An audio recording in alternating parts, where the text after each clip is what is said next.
안녕하십니까. 생생매거진 오늘 박은정입니다.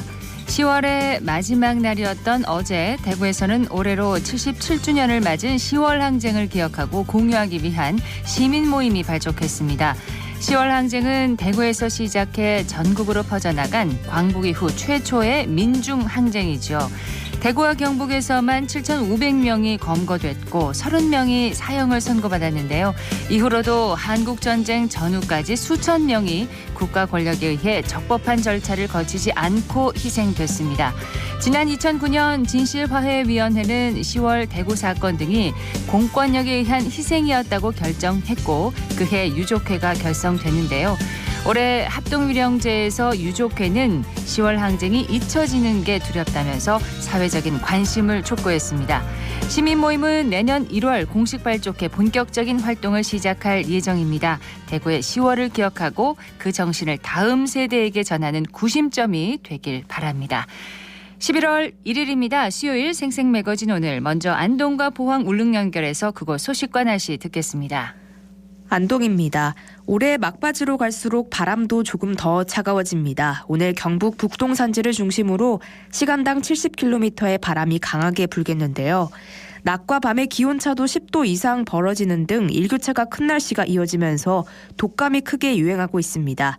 손 씻기 등 개인 위생 관리에 각별히 신경 써주시길 바랍니다.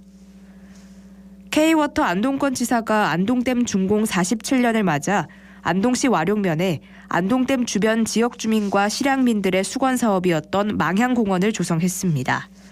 저수량 기준 국내에서 네 번째로 큰 안동댐은 1976년 10월 준공된 낙동강 유역 최대 규모 댐으로 영남지방 홍수 조절과 물 공급 등의 다목적 역할을 담당하고 있는데요.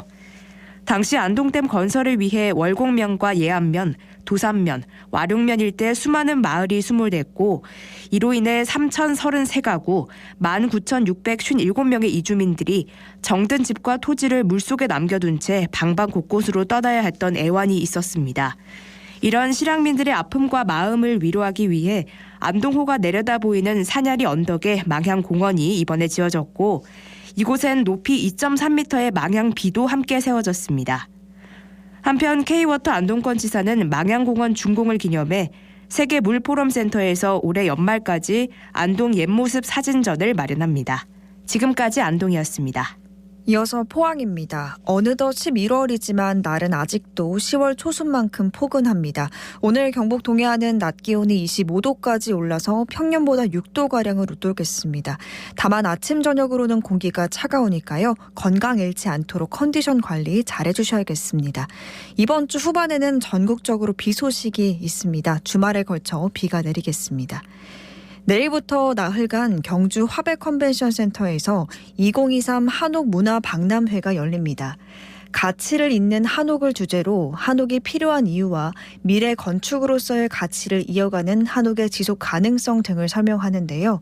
한옥 건축과 한옥 자재, 인테리어, 한옥 문화, 한옥 정책 등 5개 분야로 나눠서 설계와 시공, 인테리어 등 한옥에 관심이 있는 일반인들을 대상으로 하는 대중적인 전시 품목을 선보이고요. 40개 참가업체와 140개 전시 부스, 컨퍼런스, 부대 행사 등도 함께 펼쳐집니다. 특히 오는 4일 한옥 트렌드 컨퍼런스에서 주거, 상업, 공공용 한옥의 주요 프로젝트와 트렌드를 소개하고요. 5일에는 한옥 시공 컨퍼런스가 열려서 한옥의 단계별 시공법부터 유지 보수까지 실생활에 도움이 되는 정보를 제공할 예정입니다.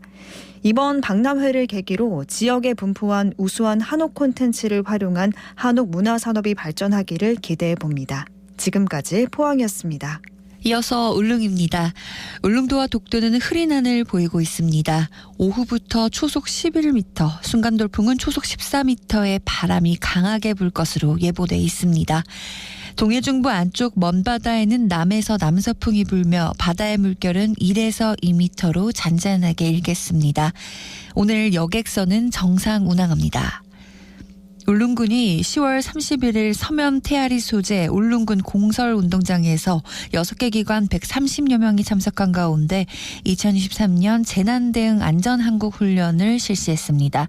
이번 훈련은 공설운동장 관리동에서 발생한 화재가 확산돼 산불로 진행되는 상황을 가정해 울릉군 관내 소방자원을 총동원해 유관기관 간 신속한 협력 체계를 강화하고 초기 대응에 중점을 두고 진행됐는데요. 울릉군은 동해 유일한 섬으로 대형 화재 또는 산불이 발생할 경우 타 지자체의 도움이 불가능합니다. 그렇기 때문에 관내에 가용 가능한 모든 화재 진압 장비를 한 곳에 모아 대응 능력을 시험하고 강화한 것이 이번 훈련의 핵심이었습니다.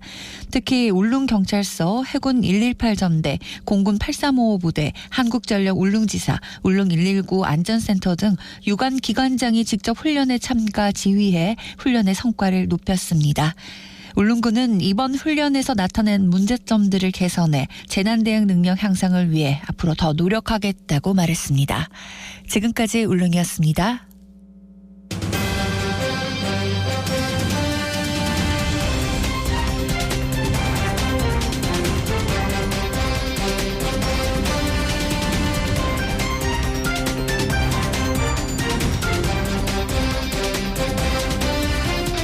저출생으로 청년층은 감소하고 평균 수명 연장에 따라서 혈액을 소비하는 노년층이 많아지면서 혈액 수급에 어려움이 지속되고 있습니다.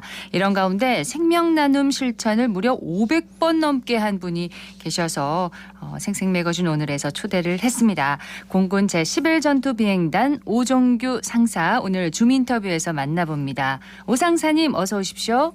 안녕하세요. 박은정 아나운서님. 반갑습니다. 반갑습니다. 예, 공군 제11전투비행단에서 하시는 업무를 여쭤봐도 되나요? 네, 부대 기밀입니까 혹시? 뭐 정비사로서 네. 전념하고 있습니다. 정비 뭐 이렇게 전투기 정비를 하시는 거예요? 예. 네. 예. 더 이상은 안 여쭤볼게요. 네네. 기밀이니까. 헌혈을 500개 넘게 하셨대요. 정말입니까? 네네. 20살이던 제가 1995년 공군 교육사령부 훈련소에 입대했고 네.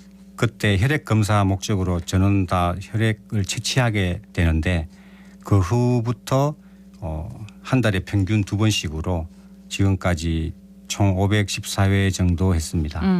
1995년 20살이던 해부터 지금까지 그러면은 거의 안 빠뜨리고 계속 하셨어요? 네네. 한 달에 평균 2번. 건강에 무리가 없습니까? 그렇게 해도? 예, 헌혈은 크게 3가지로 나눠집니다. 네. 전혈, 혈소판, 혈장 헌혈로 구분되는데 전혈 헌혈은 가장 일반적인 헌혈 방식으로 피를 뽑아서 적혈구, 백혈구, 혈장, 혈소판 등으로 분리됩니다. 네. 전혈 헌혈의 경우는 주기가 56일이고요. 약 2개월 되고 전혈은 각 혈액원과 헌혈버스에서 가능합니다. 혈장 헌혈과 혈소판 헌혈은 주기가 2주입니다. 네. 혈장 헌혈은 말 그대로 혈액 중에 혈장 부분만을 분리하는 것이고 혈소판 헌혈은 혈액 중 혈소판 부분만 분리하는 것입니다. 네. 혈장 헌혈은 주로 화상, 출혈, 면역 장애 등에 사용되고 있고 혈소판 헌혈은 수술과 치료에 사용되는 걸로 알고 있습니다. 그러면은 이 3가지 중에서 오 상사님께서 하시는 헌혈은 뭐예요? 혈장을 가장 많이 했고 네. 전혈도 약 10회 정도 그리고 혈소판도 20, 30회 정도 했습니다. 혈장 헌혈을 가장 많이 하신 혹시 이유가 있나요? 딱히 없고 이제 네. 꼭 2주가 되면 생각이 나고 그리워지고 가고 싶어지는 곳이 헌혈의 집이라 그렇게 하고 있습니다. 그러니까 전혈 헌혈 같은 경우는 2개월에 한 번 할 수 네. 있으니까 네. 혈장 헌혈, 혈소판 헌혈도 2주에 한 번씩 할 수 있으니까 한 달에 2번 할 수 있는 건가요? 맞습니다. 그중에서 혈장 헌혈을 가장 많이 하셨군요. 네. 매달 2번씩 28년 동안 정말 대단합니다. 이렇게 헌혈에 진심인 이유가 궁금해요. 이웃들에게 받은 사랑을 돌려주기 위해서 하고 있습니다. 저는 이제 어린 시절에 어머니가 돌아가신 이후에 이웃들이 저에게 전해준 따뜻한 밥 한 끼를 살아오면서 늘 가슴속에 새겼고 네. 저도 늘 언젠가는 그분들의 사랑에 보답해야겠다고 다짐하고 있었습니다. 그러던 중 공군 부사관으로 입대한 이후에 이웃사랑을 실천하고 헌혈을 계속 하고 있습니다. 네. 어린 시절에 어머니가 안 계실 때 예. 이웃에게서 받은 사랑을 다시 돌려주기 위해서 예. 헌혈을 선택하신 거군요. 예, 저도 뭔가 도움이 되는 만한 게 없을까 뭐 도움을 주고자 싶어서 그런 간절한 마음에 예. 그래도 한 달에 2번은 아무나 할 수 있는 일은 아닌 것 같은데 가족이나 주변에서 헌혈 너무 많이 한다 이렇게 걱정하진 않으세요? 예, 제가 사랑하는 아내는 연애 시절에도 그 헌혈의 집에서 초코파이 먹으면서 데이트도 하고 했습니다. 그러나 이제 아내는 출산과 뭐 그런 문제로 자주 못 가고 그래도 1년에 한두 번씩은 저와 같이 헌혈의 집을 방문해서 같이 헌혈을 하고 합니다. 그러시군요. 예. 근데 그리고 뭐 저의 외삼촌은 저 조카를 건강 생각해서 조카야 이제 그만해도 되지 않느냐 이렇게 뭐 말씀하십니다. 네. 예. 귀담아 듣고 계십니까? 아니신 것 같은데요. 어렵습니다. 한동안은 더 예. 하실 예, 예. 계신데 헌혈이 건강 상태가 좋을 때만 가능한 거죠. 몸 상태가 좋지 않거나 그러면 힘든 걸로 알고 있는데 건강 관리를 그럼 계속 하십니까? 어떻게 하시나요? 헌혈을 위해서 이제 꾸준한 건강 관리는 필수입니다. 전자문진에서도 보시면 아시다시피 아주 까다로운데요.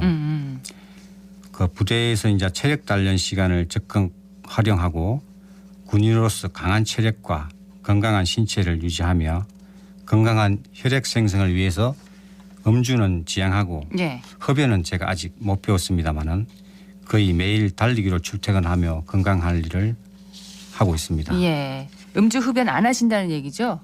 흡연을 아직 못 배웠고 음주는 약간씩 하는데 헌혈 하기 한 일주일 전부터 이제 준비 자세로 들어갑니다. 준비 자세로 네. 절제를 하신다는 거군요. 네, 예. 네, 맞습니다. 지금 대구 헌혈봉사회에서 부회장으로 활동을 하고 계신다면서요? 예, 저희 헌혈봉사회는 월 1회 이제 헌혈 캠페인, 쓰레기 줍기 등 뭐 다양한 캠페인을 하고 있습니다. 네. 9월에는 앞산 등산로 헌혈 캠페인, 지난주는 춘천 마라톤 장소에서 이제 헌혈 캠페인을 했고요. 다음 달에서는 대구 수목원에서 뭐 쓰레기 줍기 등 헌혈 캠페인, 가두리 캠페인 뭐 할 예정으로 있습니다. 네. 헌혈봉사회에서도 헌혈을 많이 하시겠네요, 회원들께서. 네, 맞습니다.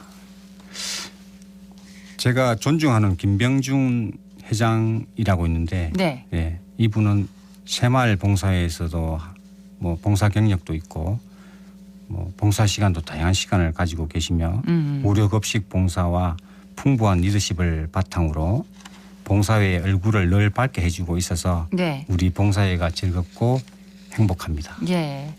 회장님 칭찬을 또 이렇게 이 기회를 빌어서 빌려서 하셨습니다. 자, 헌혈봉사회 부회장이신데 헌혈의 필요성과 좋은 점 좀 홍보를 해주세요.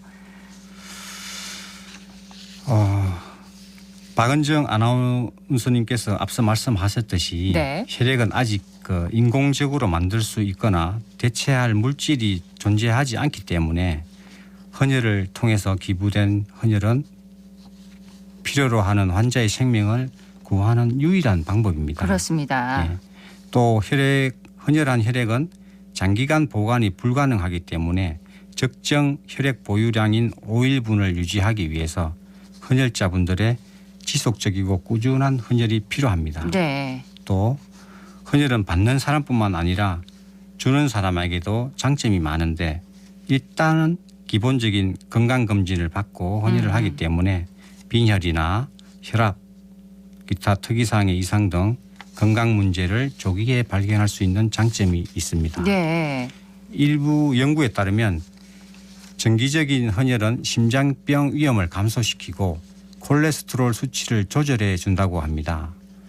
뿐만 아니라 정기적인 헌혈은 혈액순환을 개선하고 새로운 혈액세포가 생성되는데 도움이 된다고 합니다. 그렇군요. 무엇보다 생명을 구하는 중요한 일이기 때문에 자기 자신의 만족감과 정서적 안정감을 얻을 수 있어서 너무 좋습니다. 네. 그래서 받는 기쁨보다 주는 기쁨이 더 큰 것이 사랑의 헌혈이라 할 수 있겠습니다. 네. 제가 지금 옆에서 이렇게 오상사님을 뵈니까 아주 건강해 보이십니다. 네. 건강하시죠? 이렇게 컨디션이 항상 이렇게 유지되시죠? 예. 건강이 너무 넘쳐나죠. 넘쳐납니다. 그런데 헌혈을 많이 하면 빈혈에 걸릴 수 있다. 이렇게 염려하시는 분들도 있는데 이게 헌혈에 대한 오해인가요? 얘가 제가 생각하기에는 오해 같습니다. 예. 헌혈은 자기 몸에 여유로 가지고 있는 혈액을 나눠주는 것이고 또 헌혈 전에는 충분한 혈액이 있는지 판단하기 위해서 적혈구 내의 헤모글로빈 수치를 측정하기 때문에 네. 헌혈로 빈혈에 걸리지 않는 걸로 저는 알고 있습니다. 예. 혹시 그 한 달에 2번 이렇게 헌혈을 하시면 약간 어지럽다 이렇게 느껴보신 적은 한 번도 없으세요? 그러면? 전혀 없습니다. 그런데 헌혈을 하고 언젠가 기억에 남는데 그 헌혈의 집 간호사 선생님들께서 네. 오늘은 수분을 많이 섭취하시고 무리한 운동이나 사우나는 가지 마세요 했는데 제가 사우나를 갔습니다. 그래서 잠시 어지러웠던 기억이 남아 있습니다. 간호사님들의 말씀을 들어야죠. 네, 들으셔야 될 것 같습니다. 네. 예. 자, 헌혈을 하면 또 다이어트에 도움이 된다는 말도 있던데 이런 얘기 혹시 들어보신 적 있으세요? 헌혈을 하면 헌혈량만큼 체외로 빠져나온 것은 사실이지만은 조직에 있던 혈액이 혈관 내로 바로 이동해 보상한다고 이후에 며칠 동안은 몇 주간 음식과 수분을 수치해서 원래 상태로 보충이 되기 때문에 예. 제가 해본 결과로는 헌혈은 다이어트와 무관하다고 생각합니다. 다이어트가 목적이 돼서는 안 되는 거겠죠. 예. 예. 자, 27년째 생명 나눔을 실천하고 있는 헌혈왕 오종규 상사님. 앞으로 계획이나 바람이 있다면 뭐가 있는지 궁금합니다. 저의 직업은 대한민국 공군으로서 국민의 생명과 재산을 보호하는 군인으로서 국민의 생명에 보탬이 되도록 네. 건강 관리를 꾸준히 해서 계속해서 헌혈 가능한 연령인 70세까지 지속적으로 사랑의 헌혈을 통해서 생명 나눔을 실천해 가지고 건강한 공군, 건강한 대한민국을 위해서 살고 싶습니다. 네. 70세까지 계속 하실 겁니까? 예, 당연합니다. 현재로서는 그렇습니다. 예. 계속 건강하시기 바라고요. 감사합니다. 많이 배웠습니다. 고맙습니다. 예, 마지막으로 네. 드릴 말씀이 있는데 네. 오늘 또 제가 존경하는 전 대장님 그리고 대대장님 그리고 공보 정원 실장님께서 외출을 허락 승인해 주셔가지고 예, 감사하다는 마음을 이 자리를 통해서 표현하고 싶습니다. 저도 감사합니다. 오늘 와주셔서 고맙습니다. 네, 감사합니다. 지금까지 헌혈왕 공군체 11전투비행단의 오종규 상사였습니다.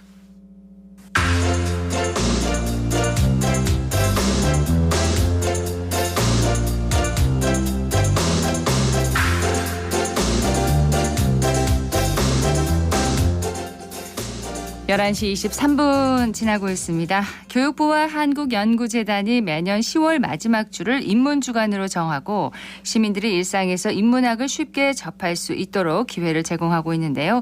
대구에서도 인문주간 행사가 진행되고 있습니다. 박나영 리포터 현장 다녀왔다고요?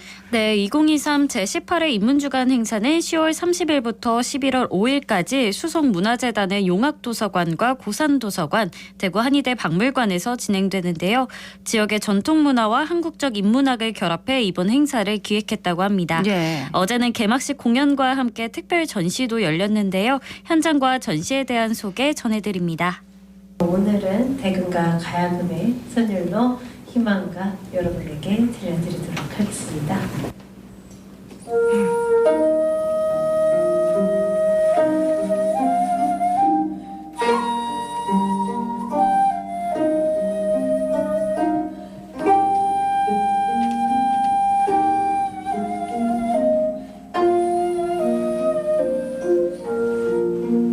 대구한의대학교 한의학과 성지청 교수입니다. 저희가 동의보감을 주제로 해서 판본 전시를 하고 있습니다. 녹활자를 이용해서 동의보감을 구성하는 방법, 그 다음에 번각본이라 그래서 기존의 서적을 뜯어서 목판에다 붙인 다음에 각수들이 그 여백을 파서 만드는 방법 등 다양한 방법을 보여드리고 있습니다. 인문학은 이제 범위가 다양합니다. 근데 저희가 이제 의료 인문학 인문학이라는 주제로 인문도시 지원 사업단을 꾸리고 있는데 동의보감의 출판 형태라든지 책의 내용 그리고 그 당시 조선을 대변하는 의료 상황이라든지 또 민중의 삶 이런 것들을 반영한다고 보기 때문에 민중과 가까웠던 동의보감 그리고 허준 그다음에 의학사상 그다음에 한의학을 인문학에 접목시켜서 저희가 사업단을 꾸렸습니다.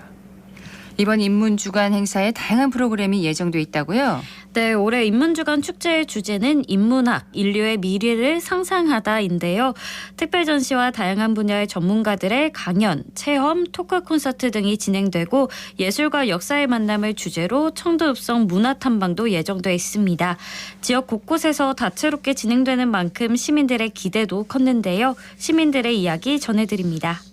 저는 김완수라고 하고요. 대부분 보면 인문학 그러면 철학, 역사 이런 거라서 너무 무겁게 생각하시는 것 같고 저도 그런 사람 중에 한 사람이었는데 최근에 생각이 조금 바뀐 것 같아요. 인문학 우리가 사람이 할 수 있는 뭐든지가 다 인문학에 포함이 된다고 그런 것들을 좀 알게 됐고 그런 것들을 우리 또 시민들이 좀 알고 좀 누릴 수 있는 그런 상황이 앞으로 좀 많이 만들어졌으면 좋겠다는 생각을 하고 있습니다. 예, 오늘 좋은 공연이 있다고 해서 왔고요. 이런 것들을 도서관에서 이런 거 한다더라도 좀 지나치지 마시고 우리 시민들이 많이 좀 참여해 주셨으면 하는 생각을 갖고 있고 인문학이라는 것이 그렇게 실생활에서 멀리 있는 게 아니라는 생각 가져 주셨으면 좋겠다는 생각을 하고 있습니다.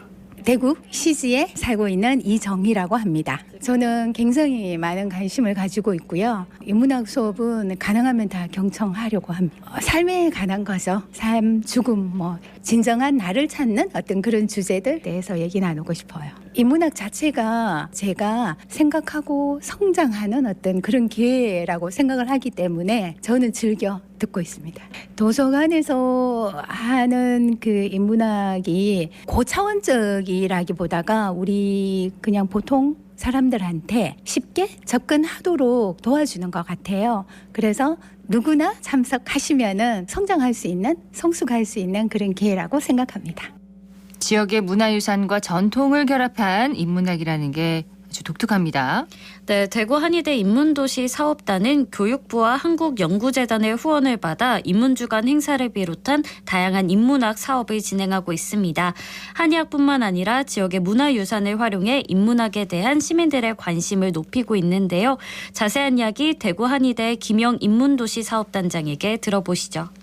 제18회 인문주간은 전국적으로 인문학에 대한 이해를 높이고 또 시민분들이 각 지역에 있는 인문학 자산, 문화 이런 것들을 즐길 수 있는 인문학 축제 기간이라고 생각하시면 될 것 같아요. 그러니까 저희 사업단이 처음 시작할 때 21년도에는 이제 코로나가 절정이었던 시절이었어요. 그래서 코로나로 지치고 힘드신 시민분들이 인문학 축제에 그리고 인문학 강연에 참가하시면서 약간이나마 위로와 힘을 받으실 수 있도록 시작이 되었고요. 그러다 보니까 우리 한의학도 조금 생활 한의학적으로 접근할 수 있도록 일상생활에서 손쉽게 우리가 한의학을 접할 수 있는 프로그램들을 기획하게 되었어요. 예를 들면 동의보감 속에 나오는 전통향을 우리가 직접 손으로 빚으면서 향기를 맡으면서 힐링하고 체험하실 수 있도록 건강과 역사와 그리고 이제 생활 한의학이 접목되어서 저희가 그런 프로그램들 많이 기획했거든요. 그래서 우리 지역에 있는 문화유산을 발굴하고 그런 인문학에 대한 이해도를 높이는 게 우리 이 인문주간의 목적이기도 합니다. 그래서 이제 우리의 것을 다시 한번 알게 하고 그리고 이해시키고 그것에 대한 또 자부심도 갖게 하고 그런 취지였던 것 같아요. 이제 내년 6월까지가 저희 사업 기간입니다. 그래서 남아있는 기간 동안 이제 다채로운 프로그램이 개최될 예정이니까요. 우리 지역에 대한 이해를 높이고 우리 것에 대한 자부심을 갖게 할 수 있는 좋은 프로그램이니까 많이 참가해 주시면 좋을 것 같습니다. 네, 올해 인문주간 11월 5일 그러니까 일요일까지 계속되네요. 다양한 프로그램 아직 남아있겠네요. 네, 내일 저녁 7시 고산도서관에서 열리는 가을밤에 함께하는 토크 콘서트는 전통과 미래 인문학에 대한 얘기를 나누고 공연도 즐길 수 있습니다. 홈페이지를 통한 신청과 현장 접수도 가능한데요. 이번 인문주간 행사 참여를 통해 인문학의 매력을 다양하게 알아가는 시간 되시길 바랍니다. 네, 박나영 리포터 소식 잘 들었습니다. 네, 고맙습니다.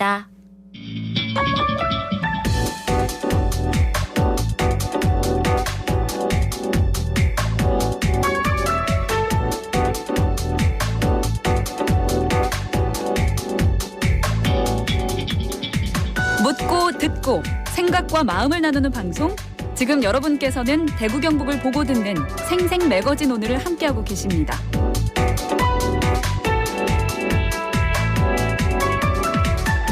(11월의) 첫날 생생 매거진 오늘 함께하고 계십니다. 11시 30분 지났습니다. 기자의 눈으로 지역의 현안과 이슈를 들여다봅니다. 경북일보 전재용 기자와 함께합니다. 어서 오세요. 안녕하십니까. 자, 오늘 준비한 소식은 뭔가요? 네, 대구 중앙로가 지역 최대 번화가의 명성을 되찾을 수 있을지 관심이 쏠리고 있어서 관련된 소식들을 좀 준비해봤습니다. 네, 중앙로 상권 활성화와 관련된 내용입니다. 네. 자, 먼저 전할 소식은 뭔가요? 네, 오늘부터 대중교통 전용지구 일부 구간이 해제됐습니다. 반월당 내거리부터 대구역 내거리까지 총 1.05km가 이제 대중교통 전용지구인데 이 중에 중앙 내거리부터 대구역 내거리까지 450m 구간이 대중교통 전용지구에서 해제돼서 이제 모든 차량이 통행에 허용됐습니다. 일부네요. 네. 중앙 내거리에서 대구역 내거리까지. 네, 맞습니다. 예, 대중교통 전용지구 해제됐습니다. 네, 대구시가 대중교통 전용지구 운영 구간 조정 계획을 이제 담은 동성로 르네상스 프로젝트를 발표한 지 약 3개월 만에 이렇게 해제 조치가 이루어졌는데요. 대중교통 전용지구는 2009년 지정 당시에는 유동 인구와 시내버스 이용객 증가, 그다음에 보행 환경 개선과 같은 긍정적인 효과가 좀 높았지만 네. 10여 년이라는 시간이 흐른 뒤에는 이제 교통 환경 변화와 인근 재건축, 재개발 등으로 이제 동성로 침체 원인으로 좀 지목이 됐었습니다. 그래서 동성로 상인들을 중심으로 해제 요구가 좀 많이 이어졌었고요. 네. 전체 해제가 아니라 일부 구간이 해제되면서 일부 상권에서는 조금 아쉽다는 반응이 있지만 접근성이 향상된 교동을 중심으로는 활성화를 좀 기대하는 분위기입니다. 아, 일부 구간이어서 네. 해제 구간이 조금 아쉽다는 그런 상권의 반응도 있는데 최근 중앙로 북편 상권에 젊은 층의 유입이 많습니다. 네, 새로움과 복고를 합친 뉴트로가 좀 인기를 끌면서 교동이 핫플레이스로 점차 떠올랐습니다. 그 전자골목과 기금속거리, 교동시장 등으로 둘러싸인 교동인데 2010년 동성로가 점차 번화하던 시기에는 반대로 좀 쇠퇴의 길을 그래요. 걸었었습니다. 현재는 낡고 노후화된 건물과 거리를 활용한 빈티지 감성이 좀 인기를 끌면서 다시 젊은 층의 유입이 이루어지고 있고요. 네. 그리고 SNS에 오른 교동 관련 게시물만 뭐 수십만 개에 달할 정도라고 합니다. 옛 모습을 그대로 간직한 카페나 독특한 외관 속에 자리 잡은 음식점과 주점이 점차 늘면서 유동 인구도 좀 차근차근 늘고 있고요. 네. 최근에 서울에서 온 지인이 있어서 교동에 함께 방문을 했었는데 제가 평일 저녁에 갔었거든요. 네. 그런데 한 40분 정도를 기다려야 이렇게 인기가 있는 곳은 그렇게 기다려야 들어갈 수 있더라고요. 그래요? 네. 그래서 저도 사진을 좀 몇 장 찍었습니다. 아. 대중교통 전용지구로 지정돼 있을 때에도 많은 사람들이 몰려있었기 때문에 이번 해제에 따라 유동 인구는 점차 더 늘어날 것으로 예상이 됩니다. 자, 상권이 활성화되고 지역 경제가 살아나는 건 좋은데 교통이 다시 혼잡해질 것이라는 우려도 있습니다. 네, 아무래도 해제된 구간이 왕복 2차로이기 때문에 중앙로 도로 확장 없이 해제 조치가 이루어져서 조금 복잡할 걸로 이렇게 예상이 되고 있습니다. 자가용이 없는 대학생 같은 경우는 오히려 또 접근성이 떨어질 수도 있다는 우려도 나오고 있고요. 이런 이유에서 대구시가 우려를 불식시킬 수 있도록 시내버스를 제외한 차량을 대상으로 좌회전 금지 2곳, 직진 금지 1곳 등 이제 교차로 신호 체계를 조정을 했습니다. 네. 그리고 불법 주정차 단속용 이제 CCTV를 설치해서 혼잡을 미리 예방할 계획을 세웠고요. 또 대중교통 전용지구 유지 구간과 해제 구간 간의 원활한 교통 흐름을 위해서 경찰과 도로교통공단, 지자체가 나서서 지속적으로 상황을 모니터링하고 보완책을 마련할 계획이라고 합니다. 네. 교동 지역의 상권 활성화와 함께 또 원활한 교통 흐름을 위해서 적극적인 대응이 잘 이루어지기를 바랍니다.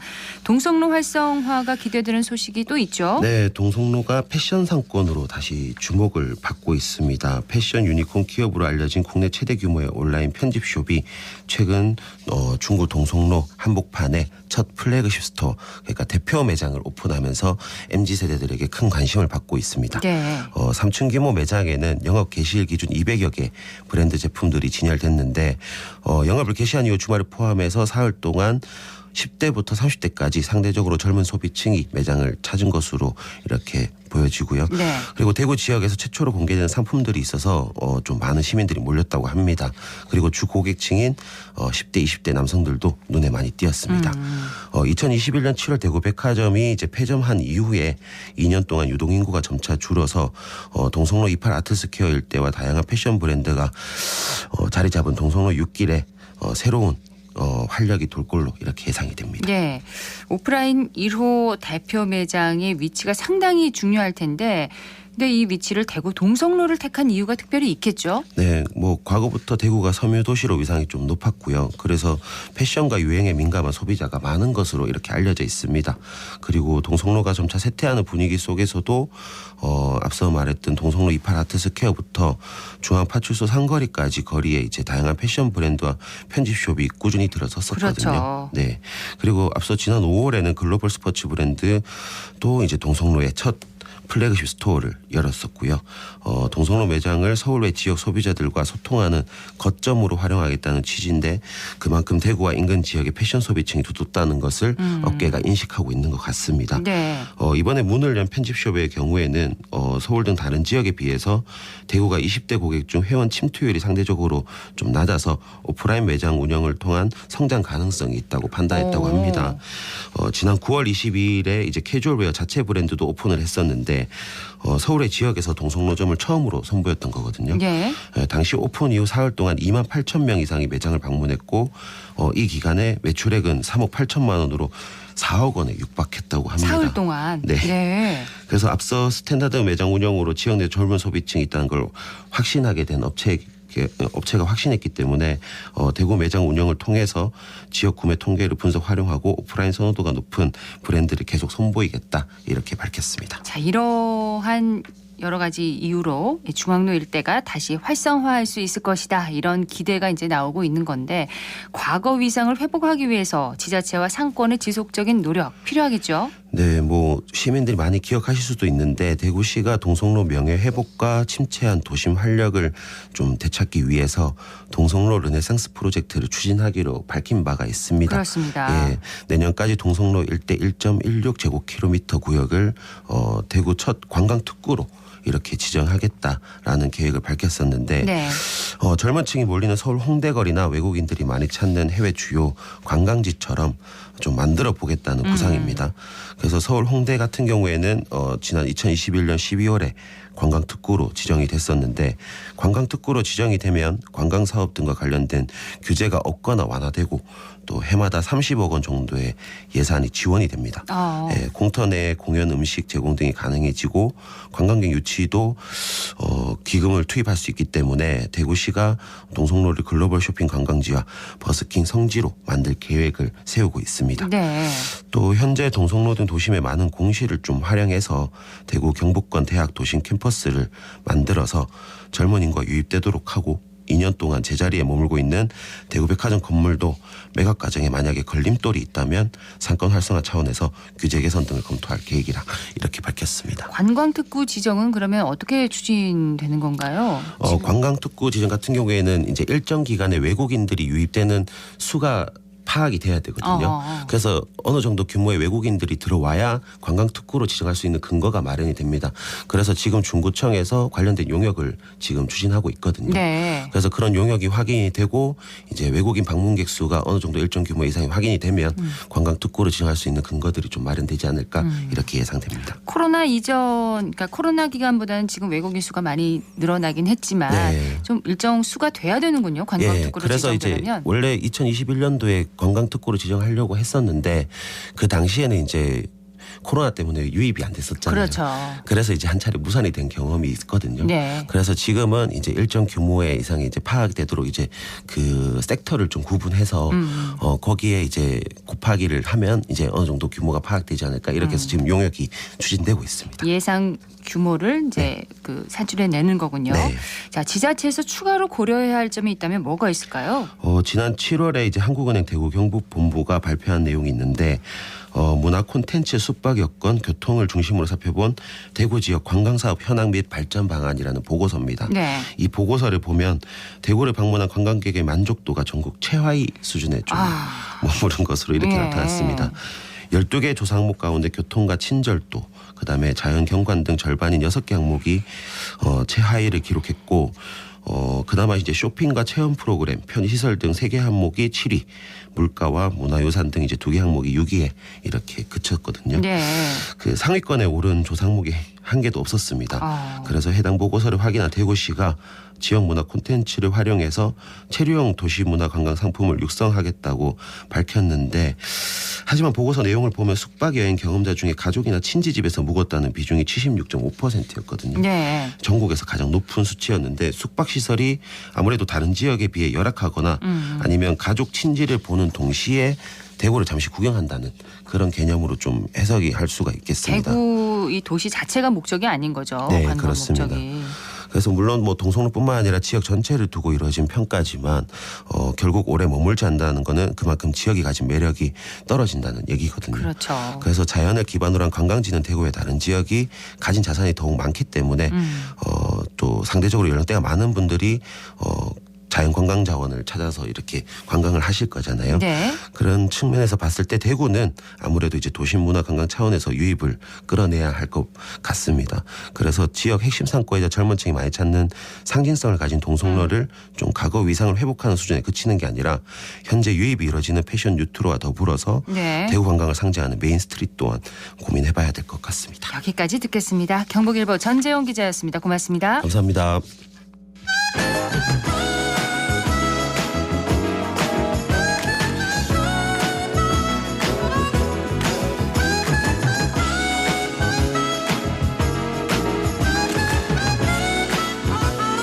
사회적 가치와 공익을 실현하고 환경을 지키며 마을 주민의 삶의 질을 높여서 더 나은 함께 사는 세상을 그려봅니다. 함사세요. 오늘은 대구시민공익활동지원센터의 공정옥 센터장과 함께합니다. 어서 오십시오. 네, 안녕하세요. 자, 오늘은 어떤 내용을 소개해 주실 건가요? 네, 제가 오늘 소개해드릴 내용은 저희 이제 공익센터 사업 중에 좋은 변화 실험실. 이라는 아주 좋은 제목의 사업이 실험실, 있습니다. 이런 실험실이 있었군요. 네, 이 사업에 선정이 되어서 올 한 해 진행한 팀 이름인데요.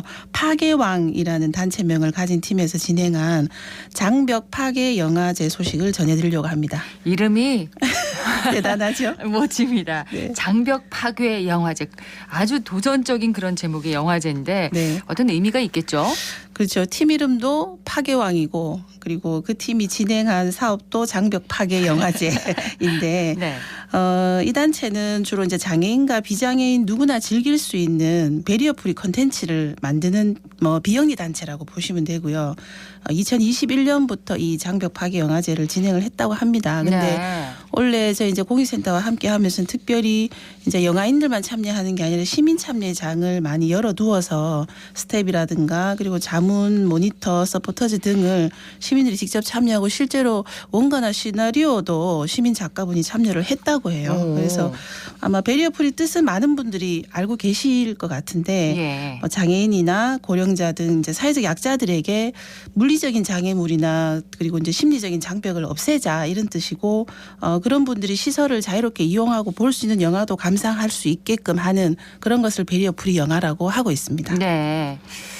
그렇군요. 이 경험이 있다고 해도 영화 제작하는 건 쉽지 않잖아요. 그렇죠. 상당한 시간, 비용 또 노력이 드는 일인데 특히 배리어 프리 영화라면 더욱 준비 과정이 아주 철저해야 하지 않았을까 싶네요. 네, 맞습니다. 보통 이제 배리어 프리 영화 같은 경우에는 기존에 이제 영화 제작이 마친 경우에 배리어 프리 작업을 하는 경우가 많다고 하거든요. 예를 들면 자막을 넣는다거나 성우의 소리를 넣는다거나 이런 식인 거죠. 근데 네.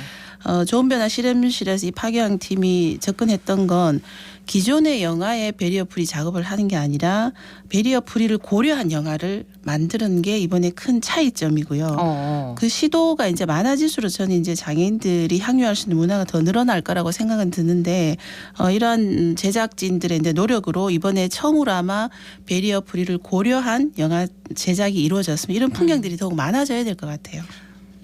뭐에 그 우선순위를 두냐가 참 중요할 것 그렇죠. 같습니다. 맞습니다. 예. 네. 영화제에도 직접 다녀오셨다고요. 네. 기획 단계부터 이 배리어 프리가 고려된 영화 궁금합니다.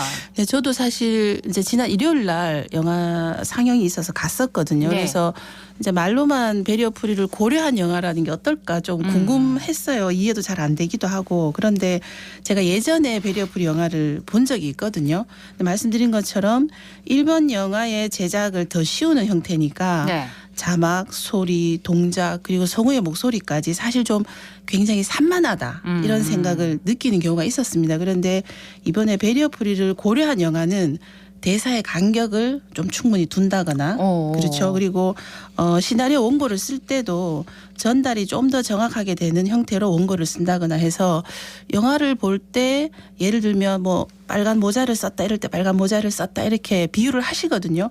근데 그러한 표현들이 전혀 불편함 없이 영화에 집중할 수 있는 것 같아서 아 배리어 프리를 초반부터 고려해서 제작되는 영화는 어떤 거구나라는 차이점을 확실하게 느낄 수 있었어요. 네.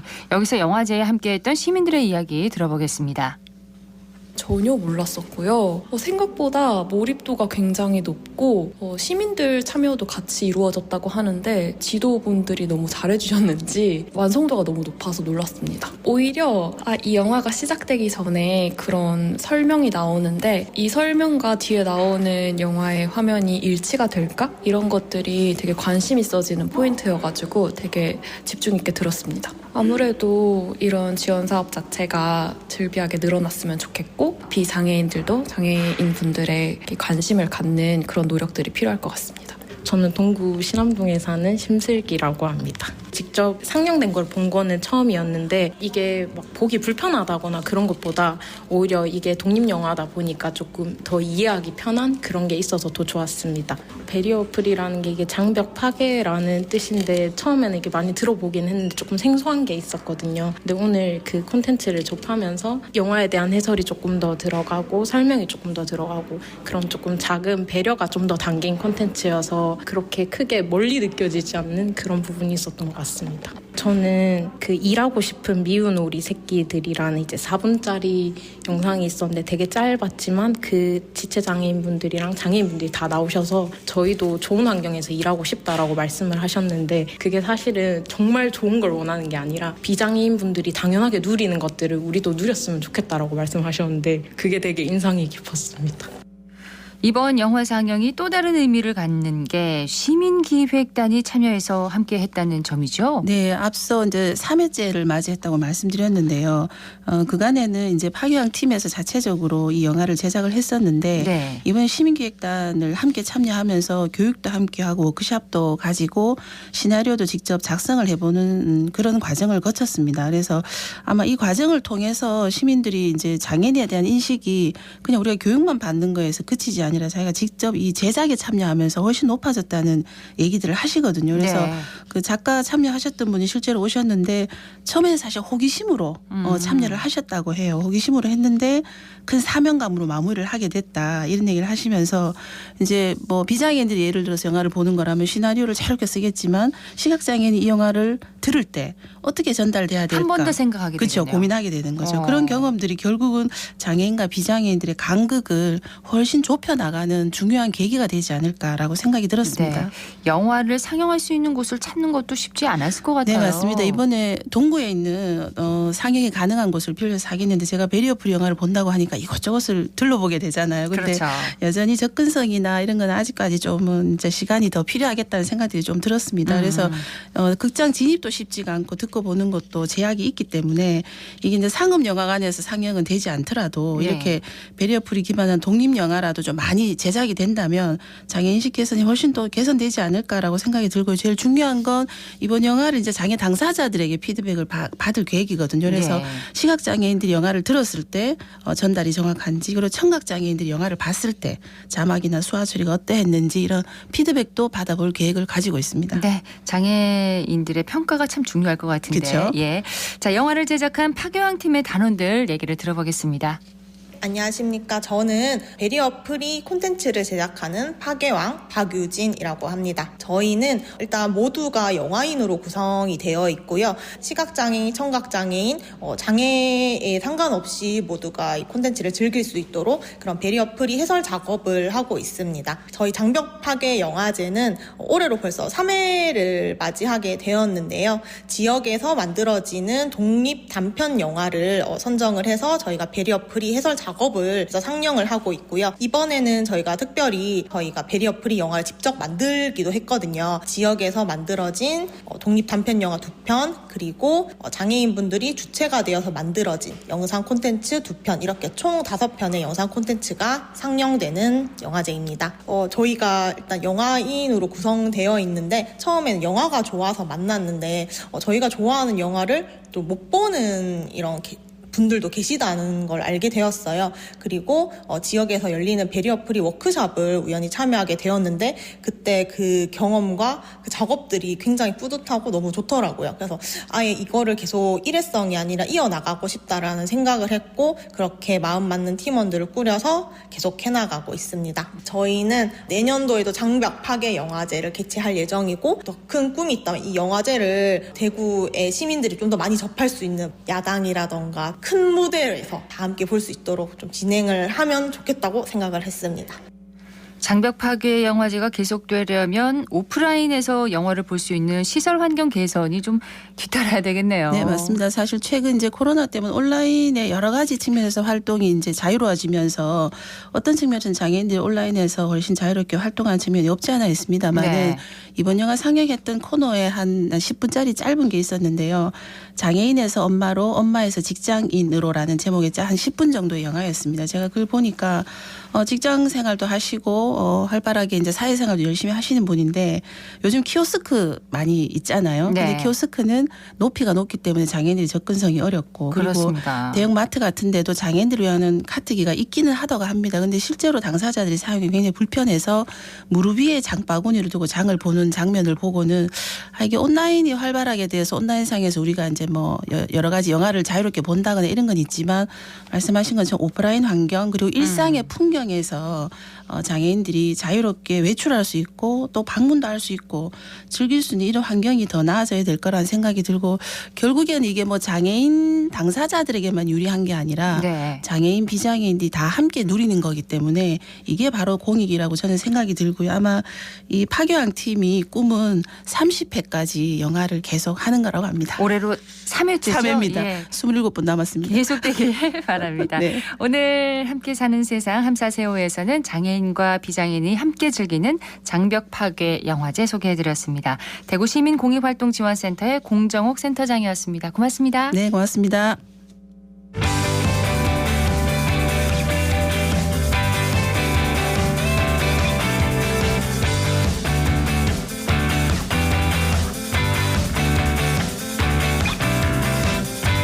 클릭 정보 클립.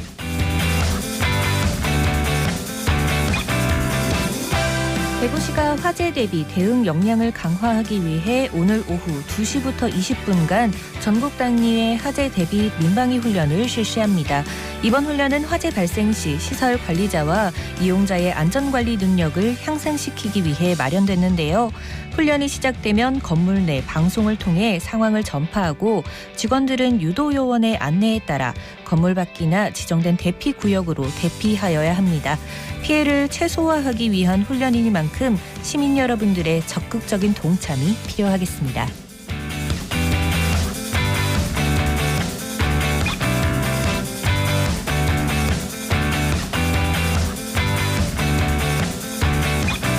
대구 소방안전본부가 화재 위험성이 증가하는 겨울철을 앞두고 화재 예방 분위기 조성을 위해 11월 한 달간 불조심 강조의 달을 운영합니다.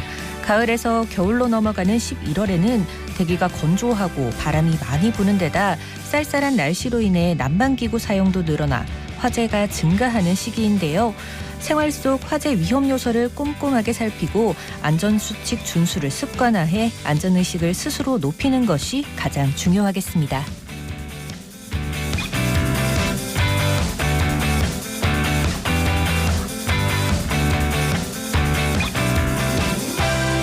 대구시를 대표하는 우수 숙박시설 더 굿나잇을 아시나요? 더 굿나잇은 2009년부터 지역 방문객을 위한 고급스럽고 쾌적한 객실을 위해 대구시에서 선정한 숙박시설인데요. 더불어 홀로 여행하는 여성들과 가족들을 위한 여성안심 숙박업소 제도도 운영 중입니다. 올해는 120개소가 대구시 대표 우수 숙박시설로 선정된 만큼 지역민들과 관광객들이 많이 이용할 수 있도록 지속적인 관리를 부탁드리겠습니다.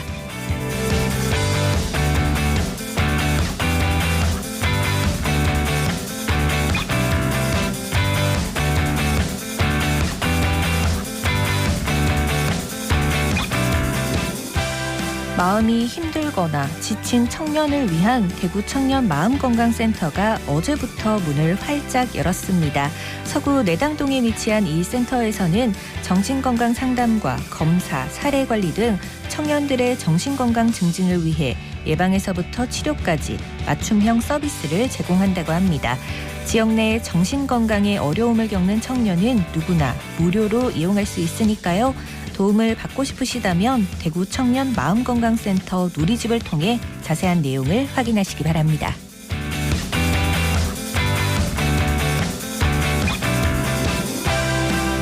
단풍이 곱게 물든 대구 9개 구군의 가을 인생샷 대표 명소를 소개해드립니다.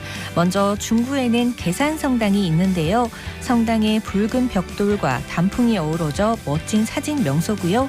동구 팔공산도 단풍이 절정에 이르렀다고 합니다. 또한 서구 이현공원에서는 핑크뮬리와 억새가 시민들을 반기고요. 유네스코 세계문화유산으로 등재된 도동서원도 빼놓을 수 없겠죠. 맛있는 점심 드시고 가까운 곳으로 가을 산책해보시는 건 어떨까요? 지금까지 클릭정보 클립 윤가영이었습니다.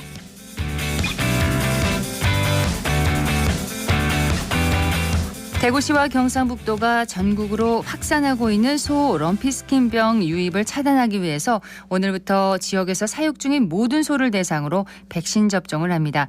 어제까지 럼피스킨병 발병 농가는 69곳으로 아직까지 대구와 경북에서는 의심 신고가 접수되지 않았는데요.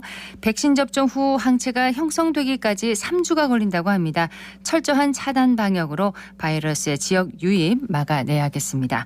대구 경북 지역 오늘 대체로 맑겠고요. 낮 기온 19도에서 26도의 분포로 어제와 비슷하겠습니다. 생생매거진 오늘 여기까지입니다. 지금까지 박은정이었습니다. 여러분 고맙습니다.